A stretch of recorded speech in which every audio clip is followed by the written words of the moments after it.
આ એક પ્લાસ્ટિકની શીટ છે અને એનો મેં સિલિન્ડર બનાવી દીધો છે ટેપ ચોંટાડીને, અને આ એક બ્રશ છે.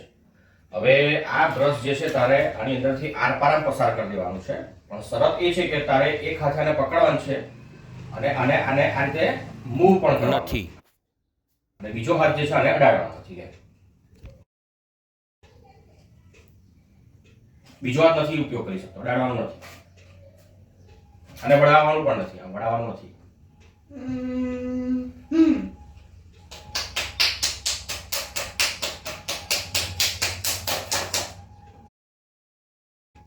તો સવાલ એ છે કે આ કેવી રીતે શક્ય બને છે? તો ન્યૂટનની ગતિના નિયમ પ્રમાણે આ જે છે પદાર્થ સ્થિર રહેવાની કોશિશ કરે છે, અને ઈશાન જે છે અને આ રીતે હાથ પર આમ ઠોકે છે એટલે આ નીચે જવાની પ્રયત્ન કરે છે, એટલે કે નીચેની તરફ ગતિ આપે છે, અને આ સતત ગતિ આપે છે. અને આ જે ગતિ જે છે આના સુધી પહોંચતી નથી, એટલે આ સતત ઉપર જાય છે અને બહાર નીકળી જાય.